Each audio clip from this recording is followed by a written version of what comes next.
Hello and welcome to the channel. It's me, Kristofer Brooks. How is everyone today? Another lovely, glorious, sunny day today, which is they're really spoiling us, aren't they? So far, so the weekend is upon us. So I suppose we can probably expect rain. I don't know. Hope not, but we shall see. Anyway, the reason why I'm here today is because I saw this on Facebook, and it's a clip that kind of made me sit back and think, good on you. A Labour MP, no, sorry, he's not an MP, he is Labour Councillor Jacob Williamson, and he voted against the Labour budget, and you can hear in his voice what's the word I'm looking for? Sincerity. You can hear in his voice and the way he delivers what he's delivering. It's heartfelt. So there are some good people, is all I'm saying. So let's have a listen to this gentleman. Let's have a listen to Councillor Jacob Williamson, and let's hope for more people like that in those positions, because only then, if we're playing that game, will we maybe get somewhere. But yeah, let me know what you think in the comment section below. Look after yourself, enjoy your weekend, and I will speak to you all again soon. Bye for now. Our party promised change and an end to austerity and an end to council tax rises, and that's what we all campaigned on during the general election, and all of that's been reneged on today. £29 million of savings is austerity, and yet again we're raising council tax by the maximum.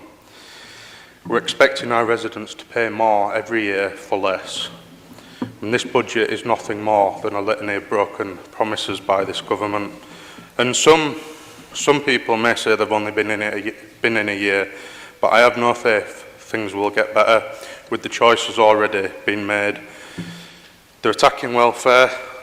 The government's refused to lift the two-child benefit cap, betrayed WASPy women, raised the bus cap and took the winter fuel allowance off vulnerable pensioners, and now they're going after those on disability benefits. And it's not change.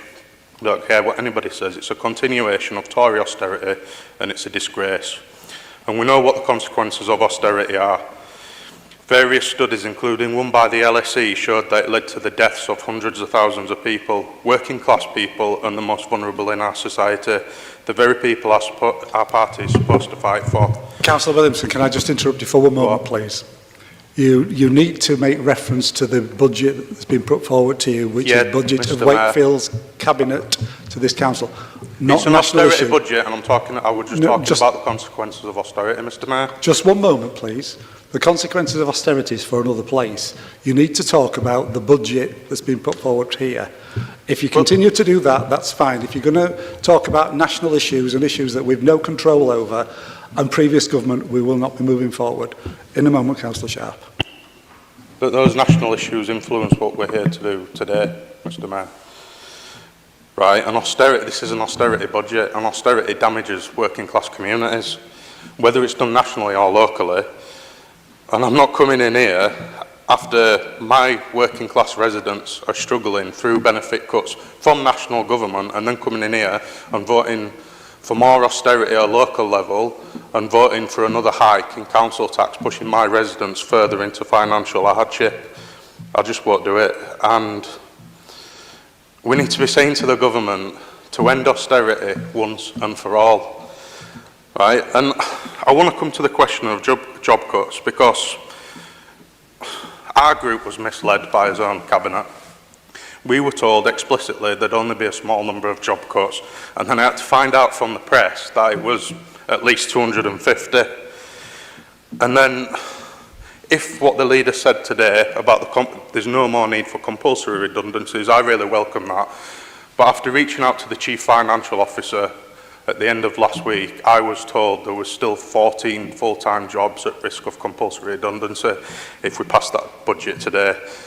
And my position is one job lost is one too many. We're all supposed to be trade unionists. We have to be members of a union to stand for election.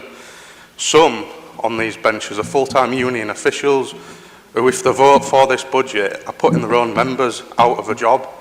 Standing up for working people is an intrinsic part of my politics. Right? I used to be a shop steward. Right? I'd have fought tooth and nail against any job cuts. And I don't see why now I'm just in public office I have to forsake those principles, right?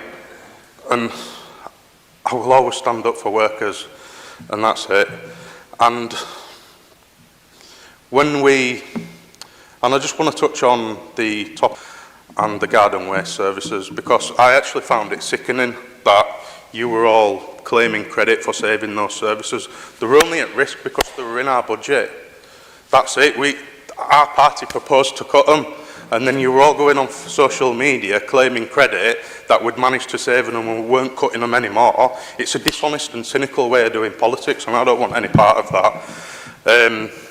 It wasn't councillors who saved those services, it was our residents who filled in the consultation and kicked off and were angry because we were even considering 15 seconds to go. Well, I'll just conclude. I'm not voting for this budget. I'm voting against austerity. I'm voting for my residents. I'm voting in line with my conscience against this budget.